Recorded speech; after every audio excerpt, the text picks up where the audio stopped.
இன்னைக்கு நம்ம கோலிவுட்ல ஒரு சுட சுட ஒரு நியூஸ் கிடைச்சிருக்கு. அது என்னன்னு கேட்டீங்கன்னா, சுதா கோங்கரா வந்து ஒரு படத்தை ஸ்டார்ட் பண்ணிட்டாங்க. உங்களுக்கு எல்லாத்துக்குமே தெரியும், மணிரத்னம் சார் அசிஸ்டன்ட் தான் சுதா கோங்கரா. அவங்களுடைய ஃபர்ஸ்ட் படம் பார்த்தீங்கன்னா துரோகி. துரோகி வந்து ஓரளவு நல்லா போச்சு. ரெண்டாவது படம் பார்த்தீங்கன்னா செம்மையா செஞ்ச இறுதி சுற்று. படம் வேற லெவலு. மாதவன் சார், ரித்திகா, பா மாசான படம். இந்த கிளைமேக்ஸ் இப்பயுமே நமக்கு ஞாபகம் இருக்கிற அளவுக்கு வச்சு சூப்பரா செஞ்சாங்க. மூணாவது படம் பார்த்தீங்கன்னா நேஷனல் அவார்டு போச்சு பாருங்க. சூரரை போட்டு தமிழ், தெலுங்கு, ஹிந்தி, கன்னடம், மலையாளம் எல்லா இடத்துலயும் அங்கங்க லாங்குவேஜ் எல்லாம் பண்ணி பண்ணி ஓடிடியில் வந்து பிகெஸ்ட் கலெக்ஷன் தமிழ் மூவி எதுன்னு கேட்டீங்கன்னா சூரரை போட்டு. அவங்க சூர்யா வச்சு புறநானூர்னு ஒரு படத்தை வந்து கமிட் பண்ணாங்க.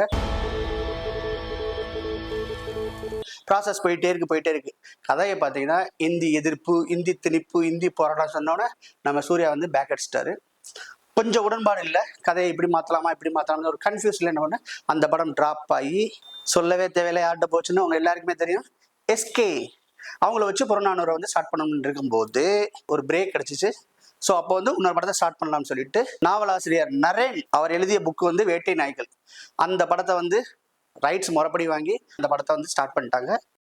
சுதா வந்து எப்பவுமே வந்து ஒரு மோட்டிவேஷனல் மூவி, ஒரு நாவலை தழுவி எடுக்கிறதுல பக்கா கிங்கு. இந்த படம் கண்டிப்பாக வேட்டை நாய்கள் வந்து பெரிய அளவு சக்ஸஸ் ஆகும். விரைவில் வந்து அதுக்குள்ள அனௌன்ஸ்மெண்ட் வரும்னு நினைக்கிறேன்.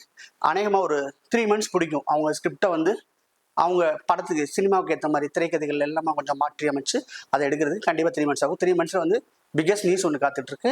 நான் ஒரு ஹீரோ நினைச்சிருக்கேன் அந்த படத்தில் நடிக்கிறதுக்கு. ஆனால் நான் ஒரு ஹீரோ தான் நடிப்பார்னு நான் கெஸ் பண்ணியிருக்கேன். நீங்க எந்த ஹீரோன்னு சொல்றத கீழே உள்ள கமெண்ட் பாக்ஸ்ல கமெண்ட் பண்ணுங்க. மறக்காம ரஃபி தியேட்டரை சப்ஸ்கிரைப் பண்ணிருங்க. இந்த வீடியோ பிடிச்சிருந்துச்சுன்னா லைக் பண்ணுங்க, ஷேர் பண்ணுங்க, கமெண்ட் பண்ணுங்க. ரஃபி தியேட்டரை மறக்காம சப்ஸ்கிரைப் பண்ணிருங்க. பெல் பட்டனை கிளிக் பண்ணிருங்க.